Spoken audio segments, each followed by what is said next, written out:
ಮತ್ತೊಂದು ಚರ್ಚೆಗೆ ಎಡೆ ಮಾಡಿ ಕೊಡ್ತಾ ಇರುವಂತ ವಿಚಾರ ಏನು ಅಂತಂದ್ರೆ ಇದನ್ನ ಸಿಒಡಿಗೆ ಕೊಡ್ತಾರಂತೆ ತನಿಖೆಯನ್ನ ಮಾಡೋಕ್ಕೋಸ್ಕರ. ಸೊ ಈಗ ಗೃಹ ಮಂತ್ರಿಗಳು ಈ ವಿಚಾರದಲ್ಲಿ ಹೇಳಿದ್ದಾರೆ. ಸಿಐಡಿಗೆ ಸಿಟಿ ರವಿ ಕೇಸನ್ನ ಈಗ ಸರ್ಕಾರ ಒಪ್ಪಿಸಿದೆ. ಸಿಟಿ ರವಿ ಆ ಪದ ಬಳಸಿಲ್ಲ ಅಂತ ಹೇಳ್ತಾರೆ. ಈ ಕಡೆಗೆ ಹೆಬ್ಬಾಳ್ಕರ್ ಅವರು ಹಾಗೂ ಪಕ್ಕದಲ್ಲಿದ್ದವರು ಆ ಪದ ಬಳಸಿದ್ದಾರೆ ಅಂತ ಹೇಳ್ತಾ ಇದ್ದಾರೆ. ಈ ಎಲ್ಲ ವಿಚಾರಗಳ ತನಿಖೆಗಾಗಿ ಸಿಐಡಿಗೆ ಒಪ್ಪಿಸಿದ್ದೇವೆ ಅಂತ ಹೇಳ್ತಾ ಇದ್ದಾರೆ. ಬಟ್ ಮನೆ ಗೃಹ ಸಚಿವರು ಹೇಳ್ತಾ ಇಲ್ಲ ಒಳಗಡೆಗಿರೋದನ್ನ ಸ್ಥಳ ಮಹಜರನ್ನ ಹೇಗೆ ಮಾಡ್ತಾರೆ, ಮಹಜರ್ ಮಾಡೋದು ಹೇಗೆ, ಸಭಾಪತಿಗಳು ಇದಕ್ಕೆ ಅವಕಾಶ ಮಾಡಿಕೊಡ್ತಾರಾ? ತನಿಖೆ ಮಾಡಿ ಅದರಲ್ಲಿ ಏನಿದೆ ಏನು ಸತ್ಯಾಸತ್ಯತೆಯನ್ನು ನೋಡಬೇಕಲ್ಲ. ಕೆಲವರು ಹೇಳ್ತಾರೆ ಅವ್ರು ಹೇಳಿದ್ದಾರೆ, ನಾನು ಆ ರೀತಿ ಹೇಳಲೇ ಇಲ್ಲ ಅಂತ ಹೇಳಿದ್ದಾರೆ ರವಿ ಅವರು.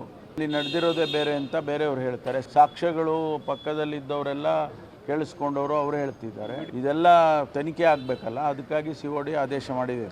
ನಾನು ಈಗ ಅದ್ರ ಬಗ್ಗೆ ಹೆಚ್ಚು ವ್ಯಾಖ್ಯಾನ ಮಾಡೋಕ್ಕೆ ಹೋಗೋದಿಲ್ಲ. ಸಿಐಡಿಗೆ ತನಿಖೆಗೆ ಆದೇಶ ಮಾಡಿದ್ದೇನೆ. ಅದರ ತನಿಖೆ ನಡೆಯುವಾಗ ನಾವು ಯಾವುದೇ ಹೇಳಿಕೆಗಳನ್ನು ಮತ್ತು ಸ್ಟೇಟ್ಮೆಂಟ್ಗಳನ್ನು ಕೊಡೋದಕ್ಕೆ ಬರೋದಿಲ್ಲ.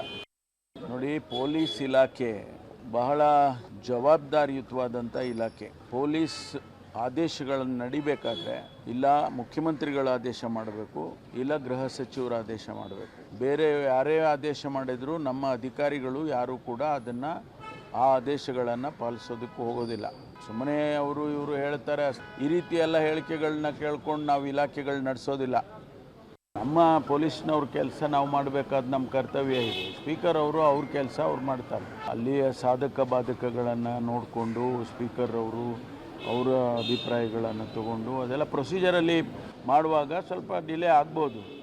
ಆದರೆ ಅದನ್ನು ಸರಿಯಾದ ರೀತಿಯಲ್ಲಿ ಮಾಡಬೇಕು. ಅದಕ್ಕೆ ಪಾಪ ಅವರಿಗೆ ನನ್ನ ಸಾಮರ್ಥ್ಯ ಗೊತ್ತಿಲ್ಲ ಅವ್ರಿಗೆ, ಅದಕ್ಕೆ ಅವ್ರು ಹಂಗೆ ಹೇಳಿದ್ದಾರೆ. ಈಗ ನಾನು ಅವರಿಗೆ ಅಸಮರ್ಥ ಕೇಂದ್ರ ಸಚಿವರು ಅಂತ ಹೇಳಿಬಿಟ್ರೆ ಅದು ಎಷ್ಟು ಸಮಂಜಸವಾಗಿರುತ್ತೆ ಅನ್ನೋದನ್ನು ಅರ್ಥ ಮಾಡ್ಕೋಬೇಕು ಅವರು.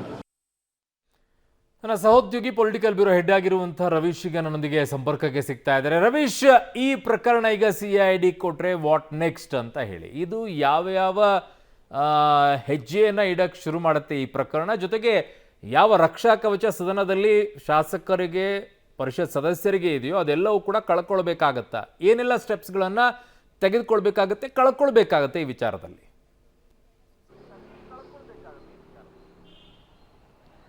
ಅರುಣ್, ಖಂಡಿತವಾಗಿ ಕೂಡ ಸಿಐಡಿ ಸದನ ಒಳಗಿನ ಪ್ರಕ್ರಿಯೆಗಳನ್ನು ತನಿಖೆ ಮಾಡಬೇಕಾ ಬೇಡವಾ, ಮಾಡಬಹುದಾ ಅಥವಾ ಇಲ್ವಾ, ಈ ರೀತಿಯ ಪ್ರಶ್ನೆ ಕೂಡ ಉದ್ಭವ ಆಗ್ತಾ ಇದೆ. ಏಕೆಂದರೆ ಆ ಒಂದು ಹಿರೇಬಾಗೇವಾಡಿ ಪೊಲೀಸ್ ಸ್ಟೇಷನಲ್ಲಿ FIR ದಾಖಲಾದಂಥ ಸಂದರ್ಭದಲ್ಲೇ ಇದನ್ನು ಪ್ರಕ್ರಿಯೆಗಳನ್ನು ಮಾಡೋದಕ್ಕೆ ಬರೋದಿಲ್ಲ ಅನ್ನೋ ವಾದವೂ ಕೂಡ ಇತ್ತು.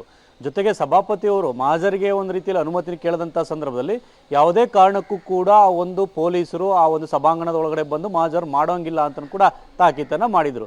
ಎರಡನೇ ಬಾರಿ ಕೇಳಿದಂಥ ಸಂದರ್ಭದಲ್ಲೂ ಕೂಡ ನೀವೇನಾದರೂ ನಿಯಮಾವಳಿಗಳನ್ನ ಇದನ್ನು ಮಾಡಿದ್ರೆ, ಪ್ರಕ್ರಿಯೆಗಳನ್ನು ಕೂಡ ಶುರು ಮಾಡಿದ್ರೆ ನೀವು ಜೈಲಿಗೆ ಹೋಗಬೇಕಾಗತ್ತೆ ಅನ್ನೋ ಎಚ್ಚರಿಕೆಯನ್ನು ಕೂಡ ಕೊಟ್ಟಿದ್ದರು. ಇಂಥ ಸನ್ನಿವೇಶದಲ್ಲಿ ಸಿಐಡಿಗೆ ವಹಿಸಿರ್ತಕ್ಕಂಥ ಹಿನ್ನೆಲೆಯಲ್ಲಿ ಆ ಆಡಿಯೋ ವಿಡಿಯೋ ಹೊರಗಡೆಯಿಂದ ಏನು ರಿಲೀಸ್ ಆಗಿತ್ತು ಅದನ್ನು ಈಗ FSLಗೆ ಕಳಿಸಿ ಅದರಿಂದ ದೃಢ ಆದಂಥ ಬಳಿಕ ಪ್ರಕ್ರಿಯೆಗಳನ್ನು ಶುರು ಮಾಡಿದರೆ ಖಂಡಿತವಾಗಿ ಕೂಡ ಸಿಐಡಿ ಆ ಒಂದು ಹಸ್ತಕ್ಷೇಪವನ್ನು ಮಾಡಬೇಕಾ ಬೇಡವಾ ಅನ್ನೋದ್ರ ಬಗ್ಗೆ ಕೂಡ ಮತ್ತೆ ಕೋರ್ಟ್ಗೆ ಹೋಗುವಂಥ ಚಾನ್ಸಸ್ ಕೂಡ ಜಾಸ್ತಿ ಇರುತ್ತೆ.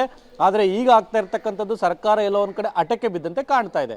ಯಾಕೆಂದರೆ ಅವತ್ತು ಸ್ಪೀಕರ್ ಅವರು ಮುಗಿದ ಅಧ್ಯಾಯ ಅಂತ ರೂಲಿಂಗನ್ನು ಕೂಡ ಕೊಟ್ಟಿದ್ದಾರೆ, ನಿನ್ನೆಯೂ ಕೂಡ ಹೇಳಿಕೆಯನ್ನು ಕೊಟ್ಟಿರ್ತಕ್ಕಂಥದ್ದು. ಆದರೆ ಇದನ್ನು ಯಾವುದೇ ಕಾರಣಕ್ಕೂ ಕೂಡ ಬಿಡಬಾರ್ದು, ಕಾನೂನಾತ್ಮಕವಾಗಿ ಹೋರಾಟವನ್ನು ನಡೆಸಬೇಕು ಅನ್ನೋ ಒಂದು ಕೂಡ ನಿಟ್ಟಿನಲ್ಲಿ ಸರ್ಕಾರ ಈಗಾಗಲೇ ಸಿಐಡಿಗೆ ವಹಿಸಿರ್ತಕ್ಕಂಥದ್ದು. ಹಾಗಾಗಿ ಸಿಐಡಿ ಪ್ರಕ್ರಿಯೆಗಳ ಆಧಾರದ ಮೇಲೆ ಮುಂದಿನ ರಾಜಕೀಯ ಚಟುವಟಿಕೆಗಳು ಕೂಡ ಒಂದು ರೀತಿಯಲ್ಲಿ ಪರಸ್ಪರ ಕೆಸರೆದಾಟ ಕೂಡ ದೊಡ್ಡ ಮಟ್ಟದಲ್ಲಿ ನಡೆಯುವಂಥ ಚಾನ್ಸಸ್ ಕೂಡ ಜಾಸ್ತಿ ಇರುತ್ತೆ. ಹಾಗಾಗಿ ಈ ಜಟಾಪಟಿ ಮುಂದಿನ ದಿನಗಳಲ್ಲಿ ಇನ್ನಷ್ಟು ಜೋರಾಗುತ್ತೆ. ಹಾಗಾಗಿ 26-27ಕ್ಕೆ ಕಾಂಗ್ರೆಸ್ನ ಒಂದು ಅಧಿವೇಶನ ಇದೆ, AICCದು ಅಧಿವೇಶನ ಇದೆ. ಆ ಒಂದು ಮಹಾ ಅಧಿವೇಶನ ಮುಗಿದ ಬಳಿಕ ರಾಜ್ಯ ಸರ್ಕಾರ ಮತ್ತೊಂದು ಸುತ್ತಿನ ಹೋರಾಟಕ್ಕೂ ಕೂಡ ಮುಂದಾದರೂ ಅಚ್ಚರಿ ಇಲ್ಲ. ಯಾಕೆಂದರೆ ಅವತ್ತು ರಾತ್ರಿಯೆಲ್ಲ ಸುತ್ತಿಸಿದ್ದಂಥ ಒಂದು ಪ್ರಕರಣ ಏನಿತ್ತು ಅದನ್ನೇ ಮುಂದಿಟ್ಟುಕೊಂಡು ರಕ್ಷಣೆಯನ್ನು ಪಡೆಯುವಂಥ ಪ್ರಯತ್ನವನ್ನು CT ರವಿ ಮಾಡಿದ್ರು ಅನ್ನೋ ಆಕ್ರೋಶವನ್ನು ಈ ತನಕವೂ ಕೂಡ ಕಾಂಗ್ರೆಸ್ನ ನಾಯಕರು ಹೊರ ಹಾಕ್ತಾ ಇದ್ದಾರೆ. ಹಾಗಾಗಿ ಈ ಒಂದು ಸಿಟ್ಟು ಏನಿದೆ ಅದಕ್ಕೆ ಸರ್ಕಾರದ ಮೇಲೂ ಕೂಡ ಇರ್ತಕ್ಕಂಥದ್ದು. ಹಾಗಾಗಿ ಸರ್ಕಾರ ಮುಂದಿನ ದಿನಗಳಲ್ಲಿ ಮತ್ತಷ್ಟು ಈ ಒಂದು ಪ್ರಕರಣ ತೀವ್ರಗೊಳಿಸುವಂಥ ಚಾನ್ಸಸ್ ಜಾಸ್ತಿ ಇರುತ್ತೆ. ಆದರೆ ಸಿಐಡಿ ಇದನ್ನು ತನಿಖಾಧೀನ ಯಾವ ರೀತಿ ತೆಗೆದುಕೊಂಡು ಹೋಗುತ್ತೆ ಅದರ ಆಧಾರದ ಮೇಲೆ ಎಲ್ಲವೂ ಕೂಡ ಸ್ಪಷ್ಟವಾಗಿ ನಿಂತಿದೆ ಅಂತಲೇ ಹೇಳ್ಬೋದು. ಅವರು ಓಕೆ ರವೀಶ್, ನಿಮ್ಮೆಲ್ಲ ಮಾಹಿತಿಗೆ ಧನ್ಯವಾದಗಳು.